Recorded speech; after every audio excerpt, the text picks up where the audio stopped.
Diawali saat Bintara Tinggi datang ke ruang investigasi militer menemui Bemgu untuk segera menandatangani kasus investigasi Tamtamaco. Dibacakan oleh Bintara Tinggi yang menyatakan pernyataan bahwa Bemgu sebagai ketua tim DP. Wosuk dinyatakan bunuh diri dengan membakar briket arang dalam kamar motelnya. Junmok ditangkap di Metro Jalur 2. Yongmin ditangkap di Busan, namun gagal menangkap Chido. Dan dalam kasus Sukbong atau Tamtamaco dinyatakan menderita gangguan mental. Desersi yang dilakukan menurunkan moral dan kehormatan dari militer. Tindakannya mengancam nyawa para tentara.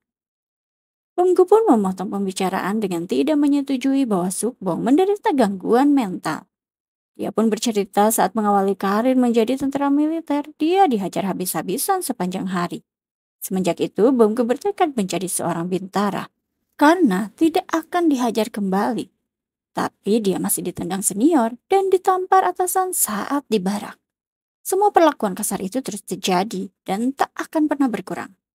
Bonggo mengasumsikan sepertinya dia memiliki gangguan jiwa dan mempertanyakan apakah semua itu menjadi tanggung jawabnya. Pernyataan Bonggo membuat Bintara Tinggi marah. Tiba-tiba Kapten Jisoo pun datang. Dia baru menyadari ada ketegangan di dalam ruangan. Kapten Jisoo dan Bonggo menikmati secangkir kopi dan mereka pun berbincang.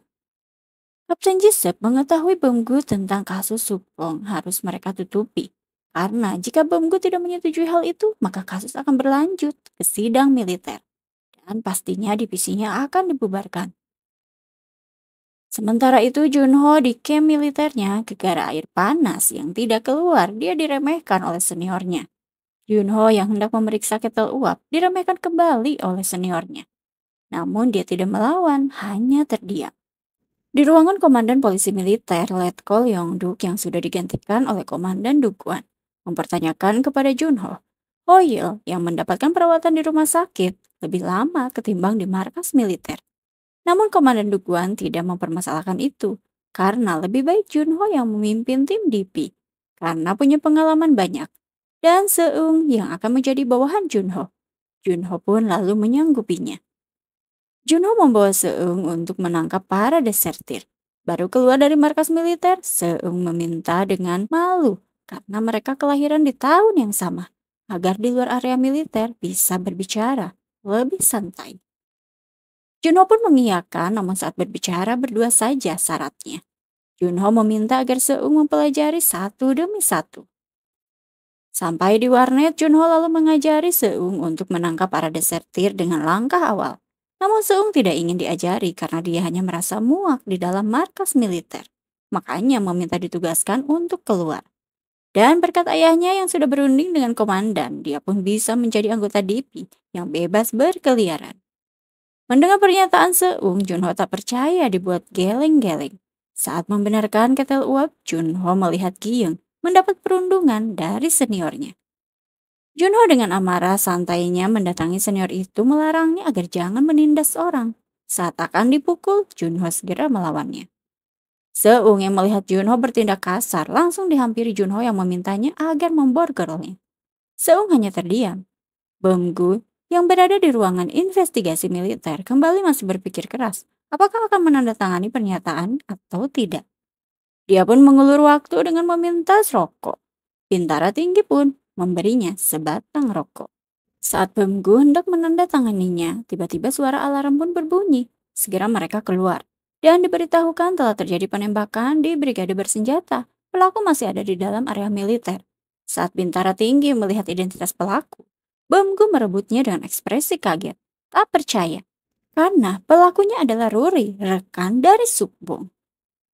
Di ruang camp militernya, Junho dan Seung diminta Giyeng agar mereka bersiap sebagai tim DP untuk menemukan desertir bersenjata karena telah terjadi penembakan. Junho menanyakan siapakah tentara desertir yang dimaksud. Giyeng pun meminta Seung untuk menunggu di luar terlebih dahulu. Dan Giyeng menceritakan kepada Junho bahwa siapapun bisa melakukannya termasuk dirinya yang kerap mengalami pembulian. Junho bergegas ke divisi investigasi. Terlihat Bemgu yang sudah kembali bertugas. Junho diminta bersiap untuk menangkap desertir. Namun Seung menyerah menjadi DP karena takut. Bemgu lalu memerintahkan Junho agar bertugas dengan partner langganannya. Di rumah sakit, Hoyle diberitahu oleh perawat bahwa hasil pemindaian CT dan MRI tidak ditemukan masalah. Perawat mempertanyakan kondisi dari Hoyle. Dengan menunjukkan tabletnya, Hoyle menjawab dia tidak tahu. Perawat pun geleng-geleng karena Hoyle merasa dirinya belum bisa bicara. Perawat menyimpulkan bahwa Hoyle mengidap penyakit pikiran. Hoyle yang melihat berita dibuat kaget dibuatnya. Diberitakan pemburuan Ruri yang telah membombardir rekan sesama tentara di barak. Teringat jelas olehnya bahwa dia pernah menemui Ruri dengan bomku, menginterogasinya saat mencari keberadaan Tamta Macho atau Sukbo. Sebelum melakukan interogasi, Hoyle pernah membuka loker milik Ruri yang berisi komik. Dia pun berpikir pantas saja ngeklop dengan Sukbong. Teringat jelas dalam ingatannya, Hoyle menemukan Ruri melihat tengah dirundung oleh rekan-rekan sesama tentaranya. Hoyle lalu menegur apa yang sedang mereka lakukan, dan dia pun menyatakan dari pusat investigatif polisi militer, membuatnya semua hormat. Seketika Hoyle pun merasa keren karena dia berperilaku dengan tegas. Namun, sekarang dia menyesali karena seandainya waktu itu dia bertanya dan menawarkan bantuan kepada Ruri. Di tempat berbeda telah dilakukan konferensi pers oleh Letkol Seon, wakil komandan tim investigasi khusus dalam kasus perburuan Ruri. Seon melaporkan akibat kejadian penembakan brutal yang dilakukan oleh Ruri. 11 tentara luka dan 2 rekan tentara kehilangan nyawa, sementara pelaku melarikan diri dengan membawa senjata. Seon menyatakan markas besar angkatan bersenjata akan mengutamakan penangkapan pelaku sesegera mungkin. Dia pun menunjukkan para korban dan TKP yang telah porak-poranda. Dengan menyatakan tegas bahwa mengutamakan keselamatan para tentara dan sipil, maka saat pelaku ditemukan, pihak militer akan menyerang dan melumpuhkannya. Menyaksikan pernyataan Seon, Bom-gu mengingat kembali kepada Junho bahwa tujuan tim DP adalah membawa desertir kembali tanpa ada masalah. Konferensi pers yang dilakukan Seon menjadi viral dan membuat para warga resah dalam ketakutan. Di depan kedai milik Ibu Ruri terjadi kericuhan di mana keluarga korban ngamuk semurka-murkanya. Ibu Ruri lalu keluar dari kedai dan menyatakan bahwa Ruri anaknya menderita asma. Dia tak tahu keadaannya sekarang. Ibu dari Hyungbul menghampiri Ibu Ruri dan menyatakan anaknya telah meninggal. Ibu Ruri lalu meminta maaf. Dia tahu Ruri salah, tapi mereka yang membuatnya begitu. Mereka memanggilnya dengan gendut dan menyemprotkan obat serangga ke wajahnya. Ruri dicemooh, dipukuli. Ibu Hyungbul lalu memukul Ibu Ruri meminta mengembalikan anaknya. Junho yang mencoba menghentikan harus terdorong di bawah derasnya hujan. Namun dia dibuat terkejut karena Hoyle meneduhinya dengan payung. Tanpa berbicara, Hoyle hendak menikmati makanan di depannya.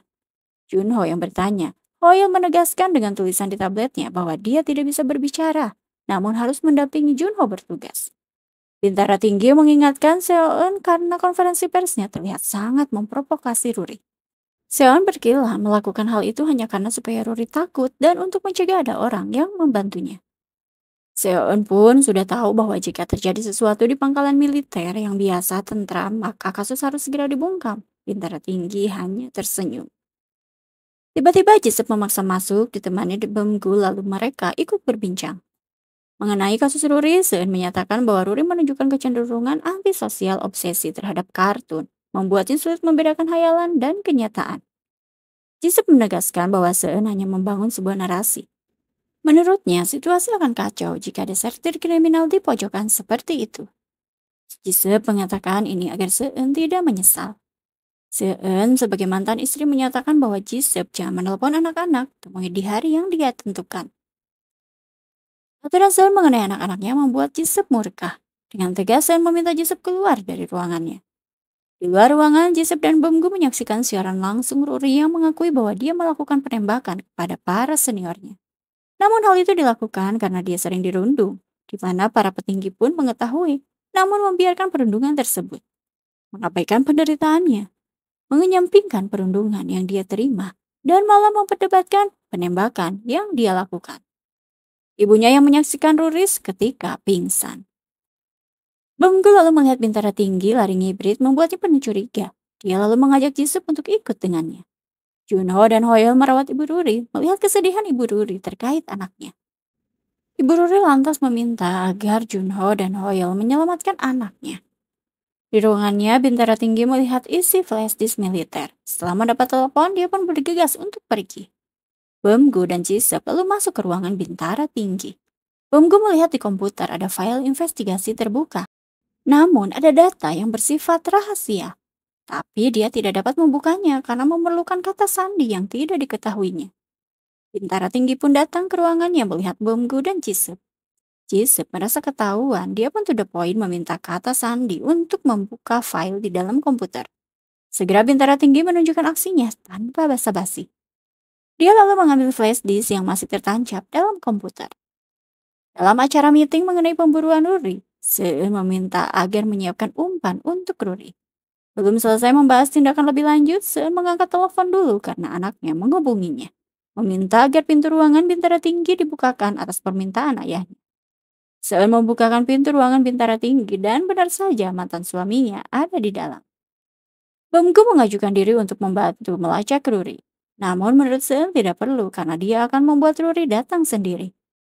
Jisoo meminta bantuan agar Seun mengizinkan timnya. Bamgu lalu menceritakan bahwa dia pernah bertemu dengan Ruri. Untuk itu, Bamgu meminta agar Seun membiarkannya dan meyakinkan Ruri untuk terakhir kali. Namun Seun tetap menolak.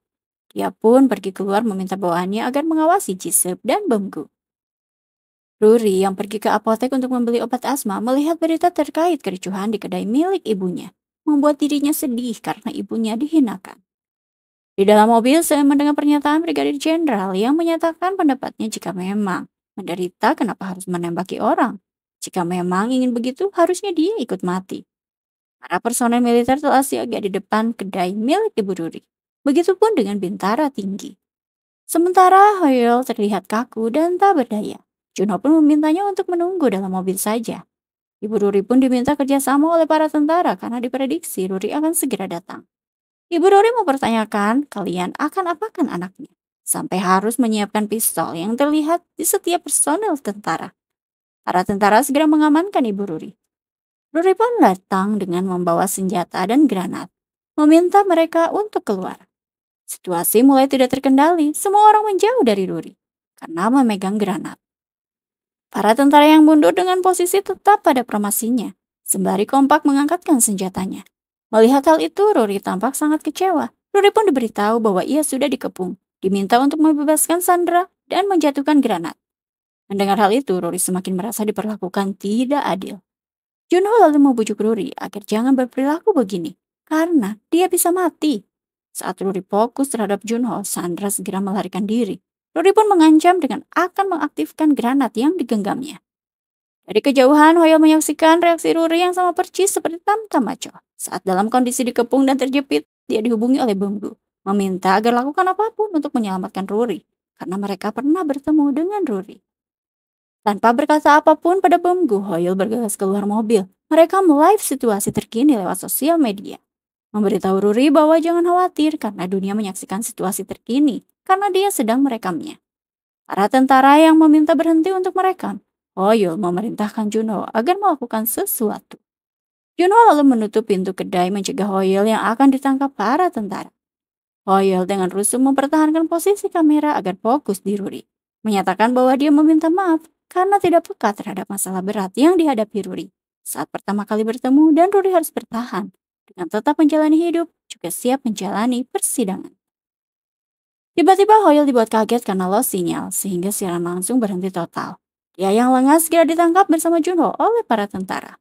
Seun yang tiba di TKP memerintahkan agar penembak runduk untuk bersiap melepaskan peluru. Saat Ruri akan mengaktifkan bom, ibunya berteriak menghampiri Ruri dan memeluknya penuh kasih sayang. Ruri pun luluh saat melihat ibunya.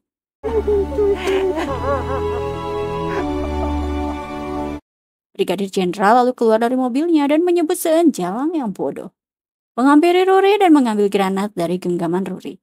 Menyatakan kepada ibunya dengan nada halus bahwa Ruri akan dijatuhi hukuman. Dan dia akan memastikan keputusannya dengan adil. Melihat respon Brigadir Jenderal kepada Ruri, Seun merasa dihianati. Namun Hoyo dan Junho merasa puas akan endingnya. Hari yang berbeda, Bintara Tinggi melaporkan bahwa tanggung jawab telah dilempar kepada Seun dan menghukum para anggota DIPI karena melawan perintah.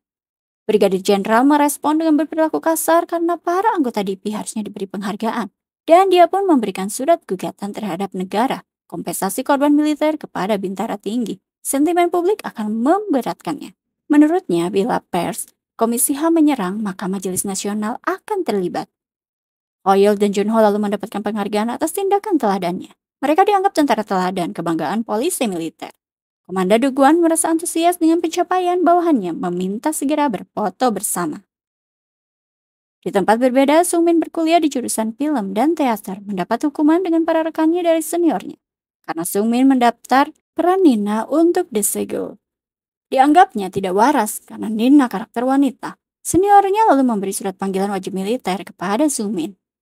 Di markas, Bamgu di ruangannya merasa aneh dengan penghargaan yang diberikan kepada bawahannya. Karena dia pikir Hoyol dan Junho akan masuk penjara militer. Hoyol lalu menanyakan jatah libur untuk mereka berapa hari. Tidak menghiraukan, Bamgu menyuruh mereka untuk pergi karena pekerjaannya sangat banyak. Di luar, Jisoo menghampiri Hoyol dan Junho memberitahu bahwa kantor polisi menelepon pernah gagal menangkap Sungmin. Dia pun memberitahu profil dari Sungmin, sang tentara desertir. Teringat jelas oleh Hoyol 10 bulan yang lalu, ia dan Songwoo menyaksikan Sungmin pentas dengan dandanan wanita, berperan menjadi Nina yang tampak ekspresif. Di ruang make up, Sungmin hendak bebersih, dikejutkan dengan kedatangan Hoyol yang akan menangkapnya karena Sungmin merupakan tentara desertir yang kabur karena mendapat perundungan dari sesama tentara, di mana lokernya dibanjiri hujatan foto feminim. Sungmin langsung menodongkan senjata tajam dan menyuruh Hoyol agar jangan mendekat. Saat Songwoo menghampiri mereka di ruang make up, dia kaget karena Hoyol terluka sementara Sungmin entah di mana. Hari berbeda, Junho ditemani Hoyol menanyakan keberadaan Sungmin kepada artis hiburan di tempat hiburan tempat Sungmin pernah bekerja. Namun para artis tidak mengenalnya. Junho dan Hoyol lalu menuju kantor polisi. Polisi memberi kartu nama semacam agensi detektif yang bernama Harimau di daftar pelanggannya. Ada nama Sungmin desertir yang Junho dan Hoyol cari. Namun belum diketahui bantuan apa yang Sungmin cari dari agensi detektif tersebut. Junho dan Hoyol lalu janjian dengan anggota agensi detektif. Anggota agensi itu meminta password. Junho mengasal menjawab Aum sekira mereka diajak pergi. Junho dan Hoyol lalu menunggu di dalam mobil, melihat kondisi mobil yang terlihat kriminal. Mereka bergegas keluar. Namun anggota agensi masuk ke dalam mobil dengan seksama memperhatikan mereka dan mencari tahu maksud kedatangannya. Karena passwordnya adalah Meong bukan Aum dengan menunjukkan t-shirt yang ia kenakan. Mereka pun disuruh keluar dengan gerombolan preman yang sudah menunggunya. Saat mereka akan dihajar, polisi menghentikan mereka. Polisi pun mengumumkan bahwa Hoyol dan Junho hanya dijadikan pancingan karena pergerakan polisi sudah terbaca. Mereka pun bertarung. Sementara Hoyol dan Junho mengajar ketua agensi yang menyambutnya tadi. Karena terjatuh, Junho harus kehilangan jejak anggota agensi Harimau itu. Tapi Hoyol menemukan anggota agensi itu dengan santai memberinya susu. Gagapan penuh kecapean, sang anggota membelokkan sepedanya. Dia pun tidak terkejar oleh Hoyol. Saat Junho menemukan anggota agensi yang sedang minum sangat kehausan, anggota agensi itu menodongkan senjatanya. Namun Hoyol datang membantu dan akhirnya anggota agensi itu dapat diringkus. Di kantor kepolisian, anggota agensi diinterogasi oleh Hoyol dan Junho. Dia lalu menceritakan bahwa Sungmin memohon dengan sangat putus asa agar membantunya untuk mendapatkan identitas baru. Anggota agensi pun menyuruh untuk mencari pemalsu identitas di Incheon. Mendapatkan informasi tersebut, Junho dan Hoyol bergegas ke kediaman Sungmin. Namun tempat yang tidak dikunci terlihat rapi dan bersih, tak berpenghuni. Hoyol menghubungi Giyong menanyakan lokasi keberadaan Sungmin, apakah sudah terlacak atau belum. Bamgu merebut ponselnya, menginformasikan bahwa mereka tidak akan bisa menangkap Sungmin karena info yang dia dapat. Sungmin sudah mengganti identitas dan membuat paspor baru. Tadi akan pergi kemana, namun Bamgu akan meminta kerjasama dengan kepolisian untuk menangkap Sungmin dengan melakukan operasi gabungan. Dengan gaya parlentenya, Junho dan Hoyol mendatangi tempat ketua agensi Harimau dengan password Meong. Mereka diperbolehkan masuk. Mereka lalu bertemu dengan ketua agensi Harimau menanyakan alasannya mencari pekerjaan kepadanya. Hoyol pun mengaku sebagai tentara desertir. Membuat ketua terpukul. Karena sudah 50 tahun lalu masih mengantuinya betapa menyeramkannya tempat itu. Dia dapat merasakan seperti masih diburu. Segera Hoyol dan Junho diterima bekerja dan meminta bawahannya untuk mengajari Hoyol dan Junho. Namun, Junho dan Hoyol ketahuan karena mereka sedang menyamar. Segera komplotan agensi Harimau melakukan pengejaran secara brutal. Junho lalu bersembunyi, tangannya ditarik oleh seorang wanita yang ternyata dia adalah Yong-ok. Yong-ok sekarang pemilik sebuah bar. Junho melihat foto Nina, dilansir itu adalah Sungmin yang merupakan bintang di bar ini. Yong-ok bercerita bahwa selesai pentas, Nina dikunjungi oleh Yuna, seorang produser dan perencanaan musikal. meminta Nina bekerja sama dengannya dalam sebuah teater eksperimental dilaksanakan di London. Dengan paspor Jang Nina yang dibuat sempurna oleh ketua agensi harimau, Sung Min terlahir kembali. Menceritakan hal tentang Sung Min kepada Junho, Yong Ok berharap agar Sung Min jangan ditangkap. Junho dan Hoyeol sudah tiba di bandara di ruangan CCTV. Pihak bandara memberikan file yang harus dilihat menyangkut Sung Min. 2 hari lalu, Sung Min sebagai Jang Nina memberikan paspornya. Namun paspornya tidak teridentifikasi karena mesin rusak. Sung Min lalu disuruh menunggu dan duduk selagi mesin diperbaiki. Namun dia kelimpungan dan melarikan diri berlari keluar bandara. Bumgu menginformasikan bahwa polisi telah menemukan jasad dari Sung Min, penyebabnya tetanus dan pendarahan. Malnutrisi membuat tubuhnya cepat mengalami syok. Hoyeol dan Junho lalu diminta untuk kembali ke markas militer. Di markas militer, Hoyeol melihat Junho sedang menggunakan senjatanya. Junho berujar kepada Hoyeol bahwa sudah lama tidak berjaga, dia kebingungan memakai senjata. Hoyeol lalu mengajarkan cara memakai senjata yang benar, dengan memastikan keamanannya aktif. Meski tidak ada peluru, bahaya jika segelnya lepas, jadi tetap harus hati-hati. Di markas militer, Seun yang kini telah jadi mantan komandan menemui Jisep, mantan suaminya. Dia memberikan flash disk berupa memori cadangan yang bersifat data rahasia kemiliteran. Namun dia tidak bisa membukanya karena dikunci. Berharap Jisep bisa membuka file tersebut. Beomgu memberitahu Jisep bahwa dia sudah mengamankan flash disk yang dia berikan ke tempat langganan Giyong. Jisep lalu berterima kasih akan hal itu.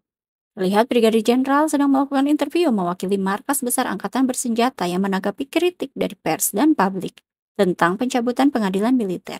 Menurutnya pengadilan militer mencerminkan atribut dari organisasi militer.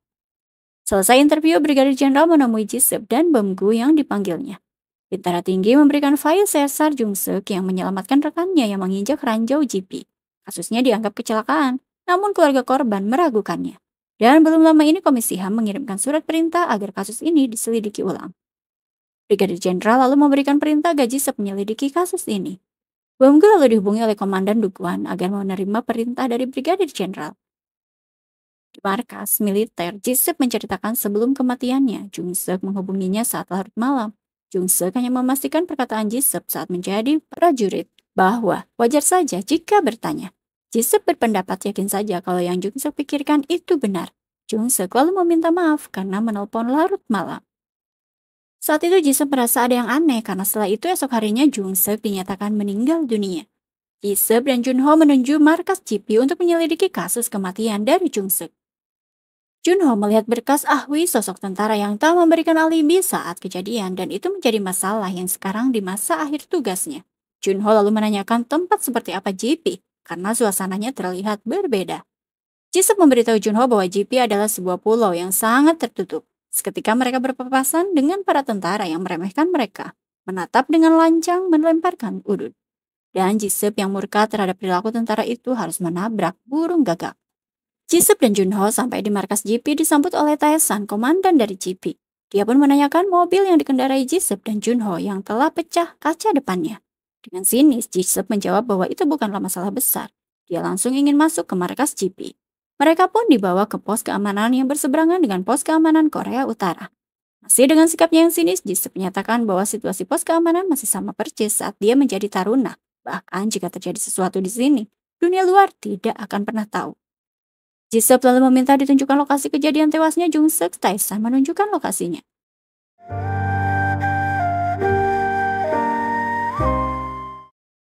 Jisep menginterogasi Ahwi ditemani oleh Junho. Ahwi pun menjelaskan kejadiannya di mana saat berpatroli, Ahwi menginjak ranjau. Sebagai pemimpin, Jung-seok menggantikan kaki Ahwi menginjak ranjau. Dia yang mencoba menonaktifkan bom dengan menggunting kabel. Saat diangkat kakinya, tanpa disadari, bom meledak begitu saja.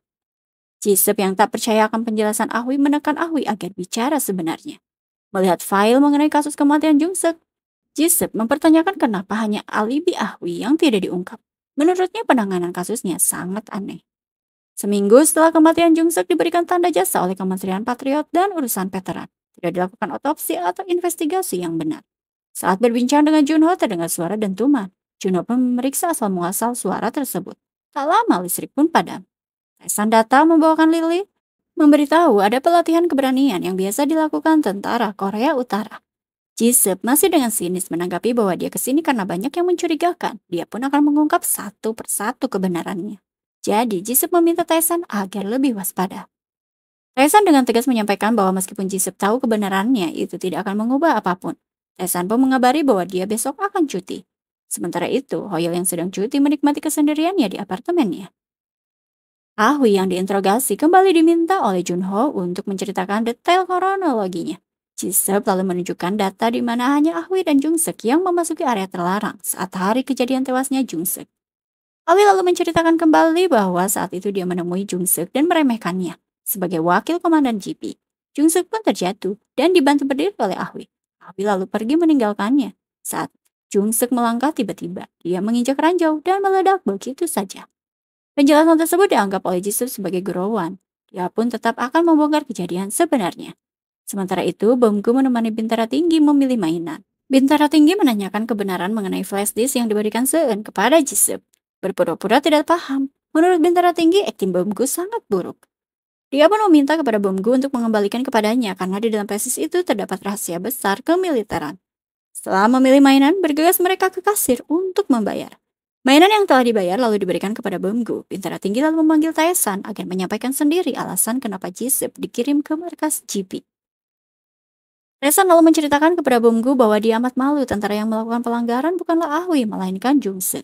Saat Ahwi selesai menutup lubang pagar dihampiri Jungsuk dengan penuh emosi. Ahwi mengingatkan bahwa di sini banyak ranjau. Jungsuk yang temperamen meminta Ahwi agar jangan penakut. Jungsuk tetap berperilaku meremehkan juniornya segera dilawan oleh Ahwi. Dan Jungsuk pun terjatuh saat Jungsuk hendak membalas, dia menginjak ranjau dan meledak begitu saja di depan Ahwi yang tak kuasa dengan apa yang terjadi. Ahwi semenjak itu telah berubah bersikap seperti Jungsuk. Menurut Taesan, jika kebenarannya terungkap, Ahwi akan diadili, sulit untuk dinyatakan tidak bersalah. Karena itu semua setuju untuk menutupi kebenaran. Hoyol pun dihubungi oleh Beomgu agar segera kembali dan ikut bersamanya ke markas GP. Di markas GP, Jisoo mengasumsikan bahwa Ahwi membangkang dan Jungsuk kemudian tewas. Mereka menyembunyikan faktanya. Namun Junho menyarankan agar Jisoo jangan berspekulasi dan harus bersikap tenang. Saat menyarankan begitu, Jisoo menganggap Junho membangkang kepadanya. Membuat Junho terkejut. Jisoo segera membawa Ahwi dengan kasar. Junho yang menghalau tak sanggup karena pintu ruangan dikunci. Jisoo langsung mengeluarkan amarahnya kepada Ahwi dan masih memaksa menceritakan kebenarannya. Ahwi lalu berkata mengenai daging hangus di mana awalnya banyak pembelot ke utara akibat siaran propaganda. Mereka menggali lubang untuk menangkap tentara penyiarnya. Lalu Jungsuk lupa menutup lubangnya. Hari itu mereka merayakan dan mabuk-mabukan hingga tertidur. Tentara utara datang dengan membawa pelontar api sampai akhirnya jasad mereka hancur tak dikenali. Jisoo pun berpendapat dari semua cerita ini, inilah yang paling menarik. Ahwi lalu menunjukkan bekas luka bakar saat Jisoo mendekatkan cahaya lilin kepada Ahwi, tampak Ahwi ketakutan. Melemparkan dan terjadi kebakaran. Karena rasa trauma yang berat, Ahwi pun pingsan. Hoyol dan Junho berhasil mendobrak pintu segera memadamkan api. Junho lalu menunjukkan CCTV di mana semua kejadian saat ini pasti terekam CCTV. Bintara Tinggi melaporkan kepada Brigadir Jenderal bahwa investigasi akan berakhir dan disimpulkan akhir yang sama. Maka opini publik akan menguntungkan pihak militer. Hal itu membuat senang Brigadir Jenderal, dia pun berterima kasih kepada Taesan atas hasil kerjanya. Beomgu menceritakan yang ia tahu mengenai kasus Jungsuk membuat Jisoo merenung. Hoyol lalu memberitahu bahwa telah diberitakan mengenai Komisi HAM yang dianggap melanggar HAM dalam penyelidikan ulang. Sepertinya sudah disiapkan berita ini sebelumnya. Jisoo lalu dihubungi oleh Brigadir Jenderal. Setelah Jisoo tahu kebenarannya, dia memberikan pilihan apakah Jungsuk mempertaruhkan nyawa untuk bawahannya atau Jungsuk yang merunduk rekannya. Dan jika memilih poin 2, maka dana pensiun yang diberikan kepada orang tua Jungsuk akan dihentikan. Beomgu lalu mengambil ponsel Jisoo dan mempertanyakan maksud dari semua ini. Bintara Tinggi menjawab dan meminta agar mereka tidak berulah. Beomgu lalu diminta untuk mengecek mainan yang ia berikan. Segera Beomgu mengecek mainan yang masih ada dalam mobilnya. Saat dibuka, berisi gepokan uang. Bintara Tinggi lalu meminta flash disk agar dikembalikan. Junho pun ditugaskan untuk mengambil flash disk yang berada di toko langganan Gyeong. Di dalam perjalanannya mengambil flash disk, Junho melihat berita mengenai kakak Wosuk, yaitu Hyeyeon yang mewakili HAM militer menuntut kebenaran yang ditutupi dalam kebanyakan kasus yang janggal yang terjadi di militer. Junho lalu mengingat momen bersama Hyeyeon yang menyatakan kenapa Junho diam saja saat adiknya dianiaya. Berada di toko langganan Gyeong, pemilik toko menyatakan bahwa isi flash disk tidak bisa disalin dan dikirim. Jika hanya membukanya, maka perlu mencabutnya. Junho lalu meminta izin untuk melihatnya. Dia melihat beberapa berkas seperti kasus Jingsek, Tanta Macho, dan kasus penembakan Ruri. Dia buka detail bahwa catatan dokter Hyungbom menyatakan setelah penembakan oleh Ruri, Hyungbom tidak meninggal seketika, melainkan mengalami cedera. Meninggal saat menunggu helikopter. Tertulis jika penundaan terungkap mereka yang terlibat akan menghadapi pendisiplinan yang dikhawatirkan akan memunculkan kritik publik terhadap kepemimpinan militer. Membaca itu Junho merasa tercengang, tidak percaya. Saat sirene berbunyi, semua terbangun, sementara Hoyo masih ugel-ugelan. Dia dihampiri Bumgu yang menanyakan keberadaan Junho yang belum kembali. Di dalam penjara, Rudy dikunjungi oleh Seun yang menyatakan sebagai kuasa hukumnya yang baru dia buka sepekan lalu. Dia akan menggugat negara atas kerugian yang ditimbulkan, salah satunya kasus Ruri. Di hari berbeda dilakukan rekonstruksi atas kasus Ruri. Ruri pun memperagakan apa yang dia lakukan saat itu. Para keluarga korban bersedih tak kuasa melihat rekonstruksi yang berlangsung. Setelah prosesi rekonstruksi selesai, konferensi pers pun digelar. Dibeberkan korban cedera berat di antaranya Pratu Minsang, Tama Hyujin, Tantama Yujin, Tantama Yunhe. Sementara itu yang meninggal adalah Chol Gyu dan Kopral Hyungbom. Dijelaskan oleh Brigadir Jenderal bahwa penembakan Ruri terkena di bagian paha Hyungbom menembus arteri femoralis, membuat korban tewas seketika. Sean menginterupsi, menanyakan apakah tidak ada tindakan sigap sebelum korban tewas. Brigadir Jenderal beralasan bahwa ini adalah kematian seketika, jadi pertolongan apa yang harus disigapi. Dijelaskan lagi bahwa pangkalan militer ini berada di tempat terpencil, jauh dari fasilitas medis. Yayan lalu menginterupsi, diketahuinya petugas jaga menghubungi markas divisi melalui jaringan darurat. Asumsikan olehnya ada jeda setengah jam sebelum tim tanggap darurat datang. Belum selesai bicara, Brigadir Jenderal memotong dan menyatakan saat ini tim militer sedang menyusun hasil penyelidikan keseluruhan kasus. Jadi dimohon agar semuanya dapat bersabar menunggu. Dia pun pamit. Seun lalu menghampiri Hyeyeon dan memperkenalkan diri. Dia mengingatkan Hyeyeon jika terang-terangan mengibarkan bendera perang, itu akan merugikan pihak penggugat. Dia pun lalu pamit pergi. Hyeyeon lalu mengangkat ponselnya, dihubungi oleh Junho, namun Junho belum mau mengatakan siapa dia. Junho hanya memberitahu dia punya bukti terkait kasus Ruri, mengajaknya bertemu. Yang tidak tahu siapa yang menghubunginya, dia menyuruh untuk mengikuti prosedur dengan mengirimkan surat terlebih dahulu. Junho lalu memberitahu Hyeyeon bahwa dia juga mengetahui penyebab kematian Hyungbom. Dijelaskan bahwa itu karena shock hipoglikemia, yaitu pendarahan berlebihan. Andai saja 1 jam dilakukan tindakan, kemungkinan dia akan selamat. Lebih lanjut, Junho mengajak bertemu di Taman Pemakaman Daejeon. Junho memberitahu Hyeyeon dia akan menentukan waktunya nanti. Setelah menutup telepon, Hyeyeon tampak kebingungan. Di markas tentara, Giyong melaporkan kepada Bumgu bahwa terakhir terlacak keberadaan Junho di terminal. Dia juga tidak bisa menghubungi pihak keluarga karena nomor keluarganya yang didaftarkan Junho semua palsu. Sementara itu, Hoyeon memastikan kepada Bumgu bahwa dia yang bisa membawa Junho kembali. Hoyeon dan Bumgu mendatangi ibu Junho, menanyakan apakah Junho mengabari ibunya, karena mereka harus membawa Junho kembali agar lebih aman. Ibu Junho lalu memperlihatkan kotak susu berisi pesan dari Junho bahwa dia baik-baik saja. Ia akan kembali, namun ada yang harus ia lakukan dahulu. Menurut ibunya, Junho sepertinya mampir. Sementara itu, ayah Junho dimanjakan dengan daging sapi Korea oleh Bintara Tinggi yang memberinya sebungkus amplop berisi uang. Hanya ingin mengetahui keberadaan Junho. Ayah Junho menyatakan jika ia memberitahu informasi kemungkinan Bintara Tinggi tidak akan bisa menangkapnya. Brigadir Jenderal mendapatkan informasi bahwa Junho ingin membocorkan data rahasia kemiliteran dalam flashdisk itu. Hal ini dapat mempengaruhi gugatan. Dia pun memerintahkan Bintara Tinggi agar menangkapnya sebelum sidang. Di dalam mobil, Bumgu mempertanyakan kepada Hoyle apakah bisa menangkap Junho. Hoyle berpendapat jika dia menjadi Junho maka dia akan menghubungi tim bidik. Menurut Bumgu sangat tidak masuk akal. Dan tiba-tiba ponsel Hoyle berbunyi dengan nomor yang tidak dikenal. Sesuai perkiraan Hoyle, dia adalah Junho dan mengetahui Hoyle bersama Bumgu. Bumgu meminta flashdisk itu untuk dikembalikan, namun Junho menjelaskan bahwa jika mengetahui isi flashdisk ini, dipastikan Hoyle dan Bumgu akan melakukan hal yang sama. Bumgu menyatakan dia tidak tahu isi flashdisk, namun sebagai atasan yang harus melindungi Junho lebih tegas menyatakan bahwa apapun isinya bukanlah urusan Junho. Hoyle pun menyatakan akan menangkap Junho. Sembari Riwo memberitahu Giyong lewat pesan bahwa Junho menghubunginya dan meminta mengecek lokasi keberadaan dari Junho. Diinformasikan oleh Giyong bahwa Junho berada di warnet stasiun Gwangmyeong. Dilihat dari peta sepertinya dia menuju luar kota. Bumbu lalu meminta Giyong untuk menghubungi TMO stasiun Gwangmyeong agar minta kerjasamanya. Giyong pun akan melaksanakan sesuai perintah. Giyong lalu memerintahkan Seung yang kini menjadi asistennya untuk mengerjakan sesuai perintah dari Bumbu. Dengan tegas penuh semangat sedang menyanggupinya. Iya, lalu dihubungi oleh Komandan Duguan agar segera ke ruangannya. Tiba di ruangan Komandan Duguan, sudah ada Brigadir Jenderal meminta alamat lokasi Junho, membuat Giung Dagdikduk tak bisa menolak. Bintara Tinggi langsung mengerahkan pasukannya untuk menangkap Junho, anggota tim DP yang telah mencari desertir, karena telah membuat data rahasia kemiliteran yang dapat menimbulkan ancaman serius bagi keamanan nasional. Diinformasikan oleh Bintara Tinggi bahwa informasi ini bersifat rahasia. Jadi sesuai prinsip, maka jika tidak bisa dipulihkan, buat seolah tak pernah terjadi.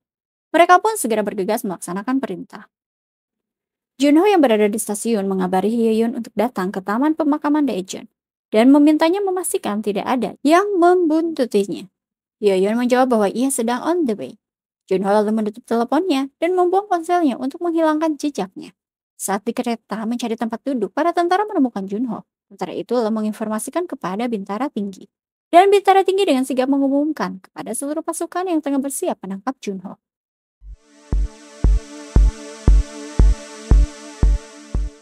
Salah satu tentara sedang di toilet tiba-tiba ada yang mengetuk pintu. Dan saat dibuka ternyata itu adalah Junho yang sudah membawa rekannya yang sudah dilumpuhkan olehnya. Mereka pun bertarung. Dan pada akhirnya Junho dapat mengalahkan tentara tersebut. Diingatkan oleh sang tentara bahwa Junho tidak dapat kabur karena dia diburu oleh banyak sekali tentara. Bintara Tinggi lalu mencari timnya yang menginformasikan menemukan Junho. Ditemukan olehnya timnya telah dikalahkan oleh Junho. Dia pun bergegas dan melihat Junho sudah berada di luar kereta. Hendak menaiki kereta lain. Bintara Tinggi langsung mengerahkan pasukannya. Di kereta yang kosong melompong hendak akan beristirahat sejenak, namun dia sudah ditemukan oleh pasukan tentara yang memburunya. Memintanya untuk menyerahkan diri. Namun Junho menolak, dia malah bersedia bertarung. Junho pun dilumpuhkan oleh Bintara Tinggi, namun tidak semudah itu karena Hoil datang mengerahkan segala kemampuannya untuk menghalanginya. Junho lalu berhasil kabur. Beomgu lalu datang mempertanyakan apa yang tengah terjadi. Bintara Tinggi lalu meminta Beomgu untuk mempertanggungjawabkan atas apa yang terjadi. Saat sudah di luar kereta, Junho dibuat kaget karena Songwoo menemukannya dan menghancurkan flashdisknya. Sementara itu, Hyoyeon mencoba menghubungi Junho namun tidak mendapat respon. Dia yang sudah berada di pusara adiknya melihat ada korek yang merupakan barang bukti kematian adiknya, bertuliskan permintaan maaf. Dia pun akhirnya mengetahui bahwa Junho lah yang mengajaknya untuk bertemu. Di markas militer, Songwoo merasa senang karena Junho babak belur. Dia lalu curhat bahwa karena Junho dia didepak dari barak, dan rumor tersebar bahwa Songwoo manusia tak berguna. Lalu ayahnya gagal dalam pemilu. Karena dia banyak menghamburkan uang, keluarganya pun jadi hancur. Semula akan kuliah di luar negeri setelah bebas tugas, tapi semua musnah. Selama setahun, Songwoo berlatih keras untuk menjadi bintara, agar dapat bertemu dengan Junho dan membalaskan dendamnya.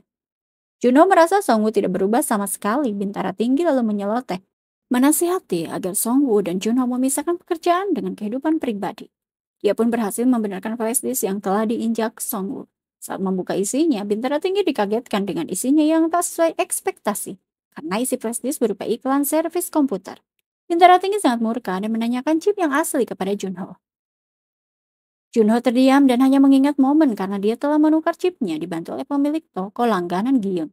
Sementara itu Komandan Duguan mengamuk karena bukannya Beomgu dan Hoil menangkap desertir, tapi malah membantunya untuk kabur. Dia pun menganggap Hoil tidak becus bekerja. Beomgu yang teramat pusing dengan santai Hoil meminta bebas tugas karena dia sudah dianggap tidak becus bekerja. Untuk itu Hoil akan menghadap Komandan Duguan untuk berpamitan. Di ruangan Komandan Duguan, Hoyeon mengetahui bahwa tentara Seung bisa masuk ke divisi Komandan Duguan karena ayah Seung membayar mahal melalui rekening divisi militer. Dengan begitu, Komandan Duguan mengirim anaknya ke SMA di Boston. Dia pun meminta Komandan Duguan untuk membantunya sekali saja agar semua tidak bocor. Hoyeon dengan setelan jasnya dan snack yang dinikmatinya mengadakan negosiasi dengan Brigadir Jenderal, memperlihatkan audio suara. Komandan Duguannya menyatakan Brigadir Jenderal mengetahui kebenaran dan menutupinya. Dan menekan Komandan Duguan juga mengancam menggunakan haknya atas penunjukan personel. Brigadir Jenderal pun menanyakan kemauan dari Hoyle. Hoyle yang santai merespon dianggap tidak menghormati Brigadir Jenderal. Bintara Tinggi lalu mengamuk, dan Hoyle lebih mengamuk meminta agar jangan menyentuhnya karena rekaman itu akan dia sebarkan di internet. Brigadir Jenderal dengan senyumnya menanyakan apa yang Hoyle mau. Hoyle pun meminta agar batalkan perintah penahanan dan hentikan semua operasi. Dan sebagai gantinya dia akan mencari chip yang asli sebelum persidangan. Brigadir Jenderal pun menyimpulkan Hoyle berpaling darinya karena ingin menyelamatkan juniornya. Hoyle menyatakan bahwa sebagai senior kewajibannya adalah melindungi Junho sebagai juniornya. Junho di dalam mobil di borgol diawasi Songwoo yang memberitahunya bahwa penjara militer levelnya berbeda dengan penjara biasa. Songwoo pun lewat ponselnya diminta oleh bintara tinggi untuk putar arah untuk kembali ke pangkalan militer karena tidak ada surat perintah. Kecewa dengan keputusan bintara tinggi, dia pun berteriak. Tapi Songwoo masih melakukan perintah dari bintara tinggi. Namun Junho melepas borgolnya dan Songwoo yang tidak bisa mengendalikan setirnya karena diserang Junho harus menabrakkan mobilnya. Junho bergegas kabur. Bumgu lalu mendapatkan pesan dari Hoyo menginformasikan perintah penangkapan Junho telah dia gagalkan. Dan dia akan mencari chip untuk melindungi Junho. Young lalu datang memberitahu bahwa ada yang ingin menemui Junho. Namun jika Junho tidak ada, dia ingin menemui atasannya. Bumgu lalu menghampiri Hyeon memberinya korek api, bukti kematian adiknya yang disimpan Junho di pusara adiknya. Bumgu pun mengasumsikan bahwa Junho telah menyimpan korek tersebut. Sementara itu Junho menemui ibunya dan meminta ibunya agar jangan khawatir karena setelah semuanya selesai dia pun akan kembali. Ibunya memberitahu Junho bahwa atasannya dari kemiliteran meminta Junho untuk menghubunginya. Dan teringat jelas oleh ibunya suara atasan Junho sangat putus asa. Saat itu Junho menghubungi Bumgu yang menyatakan bahwa ia yang akan memberikan chip asli ke pengadilan. Karena Junho bisa tertangkap. Songwoo, Hoyo bintara tinggi, dan pasukannya akan mengejar Junho dan Yeon. Junho pun diminta untuk mempercayainya. Dan meminta mengatakan di mana sebenarnya chip aslinya. Hoyol dihubungi Bumgu setuju akan keputusan Hoyol karena saat penangkapan Junho kabur, untuk itu Hoyol harus menangkap Junho. Baru setelah itu menyerahkan chipnya. Itu adalah pilihan terbaik menurutnya. Sementara itu di pengadilan terjadi kericuhan. Sidang gugatan pusat HAM militer yang menuntut kompensasi negara akan segera digelar. Sidang pun dimulai dengan pernyataan dari Brigadir Jenderal. Mewakili tergugat menyimpulkan satu kasus di mana tentara senior menghajar junior akibat berkelakuan buruk. Kemudian junior melawan dan menyerang seniornya. Karena hal ini negara digugat karena militer dianggap gagal dalam mengatur dan mengawasi. Sementara ini hanyalah perkelahian antar tentara yang impulsif tak dapat diprediksi oleh pimpinan. Untuk itu menurutnya, negara sebagai pengatur dan pengawas tidak dapat dimintai pertanggungjawaban. Dia pun menyamai persepsinya dengan kasus yang dihadapi oleh Ruri. Seun sebagai penggugat interupsi, karena menurutnya kasus Ruri sangat berbeda di mana Ruri mengalami penganiayaan verbal dan fisik di militer. Menurutnya kurangnya tindakan menjadi salah satu penyebab utama, dan itu di bawah tanggung jawab negara. Seun berharap jangan menggunakan presiden untuk menyangkal klaim dari penggugat. Junho mencoba untuk masuk ke dalam gedung pengadilan. Dia ditemukan oleh Hoyol yang memintanya mengembalikan chip dan menghentikan semuanya. Menurutnya Junho sudah cukup maksimal. Tiba-tiba Songwoo datang meminta Junho untuk ikut dengannya. Dia melaporkan kepada bintara tinggi yang menyuruhnya untuk segera menangkap Junho dan mengambil chipnya. Namun Songwoo harus bertarung terlebih dahulu. Hoyol meminta chip kembali kepada Junho, namun Junho menyatakan bahwa dirinya tidak memiliki chip tersebut. Sementara itu bintara tinggi mengikuti Hyeon memerintahkan pasukannya untuk berkumpul di loker stasiun. Dia yang terus mengikuti Hyeon harus berkecil hati karena loker yang dimaksud kosong melompong.